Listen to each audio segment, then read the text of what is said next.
Hey, what's up, guys? Dr. Jim coming at you here on a Saturday from my kitchen. And these next two videos that we're going to film today are more or less from you guys requesting me sharing some of the recipes, some of the weird stuff I've been eating lately.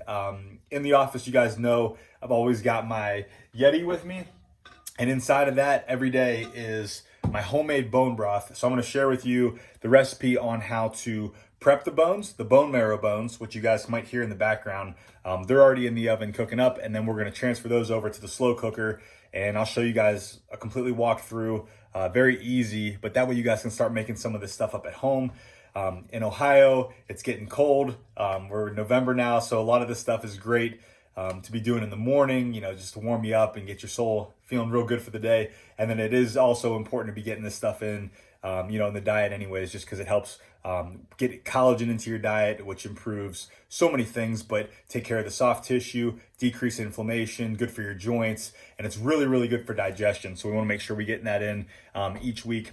Very easy to do. The local butcher down here in Ohio, Duma's in Mogador, Ohio, they have bone marrow bones there, and I think they're between $1.99 and $2.99 a pound, depending upon the week. So it's super easy. I usually go ahead and get between 3 and 5 pounds each week of the bones, and then I'll show you guys how we're going to prep those for the slow cooker. The second video that we're going to cook, kind of out there, kind of weird, but I'm going to walk through what we do with making some organ burgers. Danny Vega, I know you'll be super proud of this one, but what we do is we get what they call, and don't think this is weird, pet grade food. It's not pet food, but what it is it's 1/3 beef fat, 1/3 beef liver, and 1/3 beef heart, but they've already ground it up. So all you got to do is take some of this, 2 pounds, and mix it with 2 pounds of ground chuck, and then you have 4 pounds of a mixture that allows you to get some of the vital nutrients that come in with beef liver and beef heart that you just can't really quite get from a multivitamin. And I won't bore you on the details on this video, but you guys know you only absorb so much on a multivitamin, but when you get it from a true animal source, your body absorbs it all. So it's really important to be getting that in at your own risk. I know where I get this from. They mentioned that it's not safe for human consumption. The reason being is that when they grind the meat through the grinder there at the butcher, some of the meat may not come through on that same day. So they worry about could there be a little bit of, something that falls through a week later, or when it comes to beef heart, there's this really strong connective tissue and tendony type structure that if you bite down too hard, it could, hurt your teeth or what have you. So you just have to be careful. Obviously, you got to fish through some of that stuff. When they deem it for pet food, then obviously they don't care because your dogs, can break this stuff down in their stomachs. But I've been doing this for 2 months now. I've had zero issues. I feel great. Actually, my energy's been through the roof. And there'll be another video down the road too where I'll show you some of the cool stuff that I get behind the scenes, including just straight up beef liver. I know you guys think liver and onions. It's not that. We're not frying it. You actually can sear it really quick on both sides. And I mean, it's incredible how many vitamins come from beef liver. So if it's not for everybody here, you guys can turn this video off. For those of you who've been trying to improve your diet, improve some of the micronutrients that you're getting in on the daily from food, from actual food, this is really important. These two videos could really help you out. For sure, the bone broth is for everybody. And as far as this kind of weird organ burger mix, it might just be for those who feel like they want to try something a little bit different. But I've never felt better. Like I said, since I've been cleaning up the diet and stuff, I'm down 15 pounds and I feel great and my energy's through the roof. And on the shot of this video, which is the 16th of November, I've actually been 14 weeks without any caffeine, no pre-workout, no coffee, and I have more energy than ever. And for those of you who see me at 7 or 8 a.m. and then maybe have seen me at 7 or 8 p.m. on that same day, my energy is exactly the same all day long. And it's been kind of nice to know that you don't need the caffeine. My workouts have been great too, but it's just changing a few things in the kitchen that's made all the difference. So without further ado, let's jump into some of these recipes. This video will be at the beginning of both the bone broth video and then also for the organ burger video as well, okay? As always, if you guys have any questions or any feedback, send it my way. And yeah, let's see how it goes. Cheers to everybody. Hope you guys have a great holiday season. I hope this helps make you guys all feel better and achieve all of your health goals and what have you. So without further ado, have a great day, everybody. Follow along. All right, guys. So the first couple steps that I went through ahead of time. I did shoot on more of a time-lapse video, so I'll kind of show you that as I finish this explanation. But this is the first part of the video for prepping the bone marrow bones for the bone broth recipe. So in the background, you might hear a little sizzling and whatnot. I'm going to take you down to the oven. I did prep this at 400 degrees, and these bones are going to be cooking for 30 minutes. So we're probably about halfway through. So I'm going to give you a little insight on what's going on in there. 400 degrees. And as we get in there, you guys will see some of those bones are starting to do a little bit of browning. And what I'm really interested in is getting the center of the bone out. So the reason that we prep this ahead of time and we get these guys in the oven is that we want to get some of the bone marrow out from inside of that bone, because that is just jam-packed with nutrients. So just putting them in the oven for 30 minutes at 400, and then I'm going to kill the heat and just let them kind of keep hanging out in there for another 15 or 30.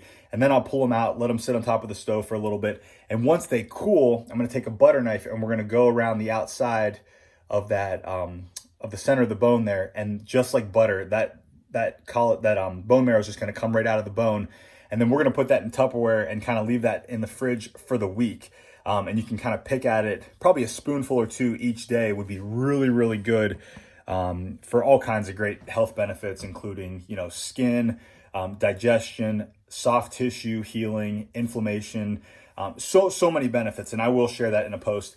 And then we're going to take those bones after we've taken the bone marrow out of them, and we're going to transition and transfer those over to the slow cooker. And then in the slow cooker, we're going to put those in there on low for 18 hours. Now, some recipes, you might see them go all the way up to 72 hours. I've gotten fantastic results with just doing the 18 hours. Anything less than that, you may not be getting the full amount of the collagen coming out of the bone. So 18 hours minimum, and then you can go all the way up to those, you know, 5 or 6 days if you really truly feel like that. But what we're trying to get to is a gelatinous consistency once the collagen has actually cooled. So this video is probably going to be a day and a half worth of information, and then I want to show you what it looks like. It almost looks like Jello when I shake it after it's been in the fridge for a little bit. So in review, we've got these guys in the oven cooking at 400 for 30 minutes, and once we're done, we're going to turn the oven off and just let them sit in there for another 15 to 30 minutes, and then pull them out, let them cool on top of the stove. After everything's cooled, you'll be able to touch the bone, and you'll be able to take a butter knife and kind of get that bone marrow out of there. Take it out, transition it to, we've got glass Tupperware in our house. We've gotten rid of a lot of the plastic stuff, so something small. It'll probably fill this after I've got 5 or 6 bones in there, and then seal that up, put that in the fridge, and put a little pink salt on it when you guys decide to eat that. Pink Himalayan salt has so many great health benefits as well. So we want to make sure that we're getting in some good electrolytes through the week too. 84 trace minerals in a good pink Himalayan salt, but even better, Redmond's Real Salt. Shout out to Redmond's Real Salt. They are from a mine in Utah. So they've actually never touched the ocean, which you guys know a lot of microplastics are being found in the ocean, all kinds of trash. So in your sea salt, which you might want to start to replace with like a Redmond's Real Salt or like a pink Himalayan salt, 84 trace minerals is in the good stuff, not just sodium. So real quick, table salt can raise blood pressure. It can make you guys have, that bloated feeling. Just not really anything beneficial about just jacking your sodium up. And for those of you who've studied, biochemistry or biology or chemistry, you remember sodium potassium channels in the cell.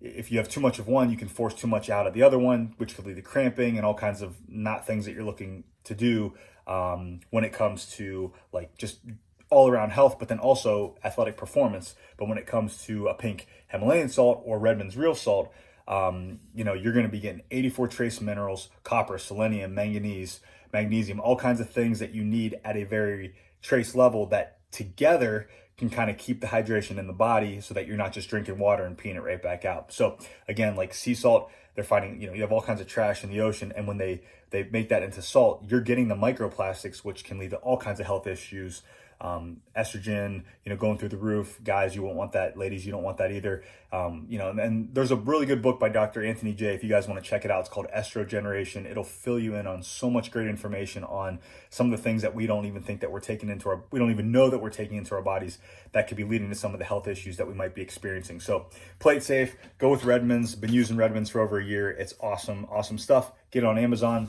$8, $9, $10. It'll last you a good while too.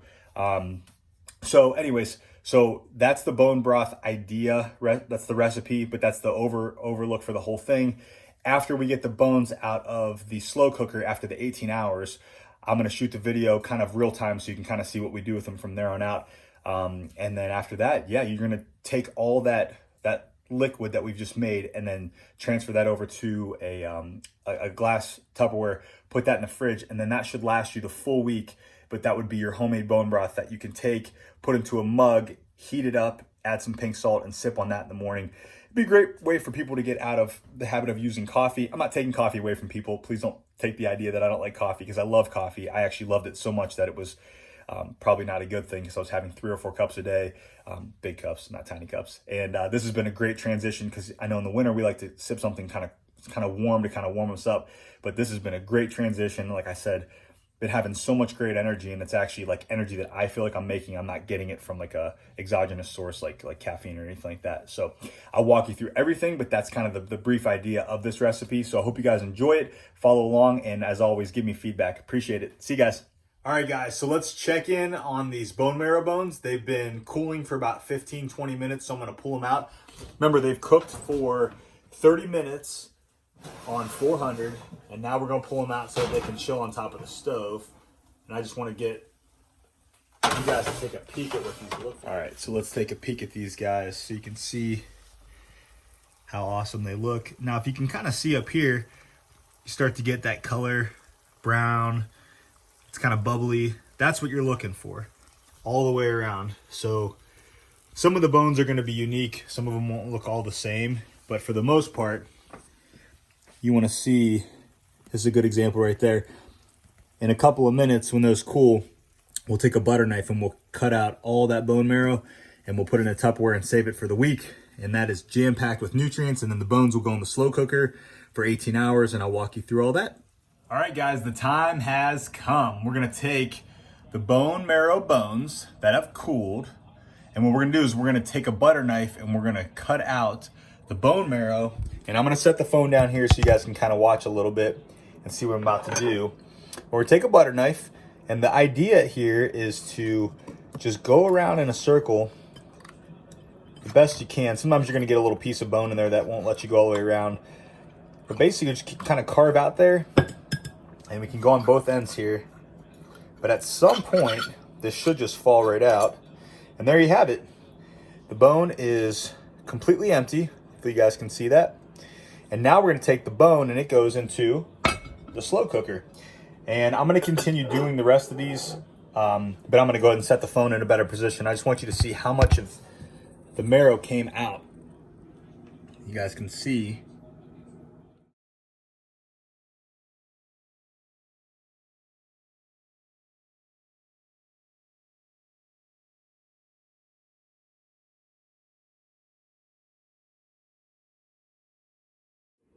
All right, guys, so we got the 6 bones in the slow cooker and basically covering it with water. And then we're gonna come over here and choose low. And we're gonna crank this up to 18 hours. Like I mentioned earlier in the video, 18 hours has been the sweet spot for all of my recipes. And every time I've cooked it, it's turned out awesome. And it always yields the amount of consistency in the collagen that you're looking for, okay? So see you in 18 hours. Video will probably finish up tomorrow. And then what we'll do is we'll throw it in the fridge and we'll see how it changes to that gelatinous consistency. And then you guys can enjoy the benefits of bone broth. All right, guys, so we cooked the bones for 18 hours and I let them sit for another 12 to 16 hours. That way it's not scalding hot when you try to pull the bones out. Things should just kind of fall right off the bone, and after you take all the bones out, we should be left with this liquid, to which we're going to transfer over to a glass Tupperware, something that can seal up, And then that's going in the fridge to cool overnight. And then after that, we'll shoot a video to show you how it's very jello-like. And that way you can know how much collagen content you actually have in that. If it's real liquidy and almost like water, it just wasn't a good batch and maybe you needed to cook it longer. But for the recipe I gave you, it always turns out to be very, very gelatinous. And that way you can scoop some out each day, and we'll go through all that too. So let's take a peek now and see what we're left with. Turn the camera towards you guys. So I'll take the lid off. And then that's what you got. And what we're gonna do here is we're gonna take some tongs. See if I can do this left-handed. And just gonna grab one of these bones here. And everything should come right off. If I had two hands, I would take a little bit more off of the corner of that there. But basically, we're just gonna set them in a bowl. And like I said, we let this cool for about 12 or so hours. So you're not gonna burn your finger or anything. But after we get all the bones out, that's all good. Good stuff. All good stuff for your digestion, inflammation, soft tissue. So we wanna make sure we get as much of that as possible. Now, for those of you who may not want things like this floating around, I know that looks gross, but that came off of the bone, and that's probably some more of the bone marrow. So we would take that and put that into that glass Tupperware that we did yesterday that has all of the bone marrow, because that stuff is just jam-packed with nutrients. So I'm gonna flip this down, do a little time lapse so you guys can see the next couple steps, and then we'll check it tomorrow morning, and I'll show you how everything looks real jelly-like, and then we'll serve up a glass, and that'll be the start to my day tomorrow. All right, enjoy.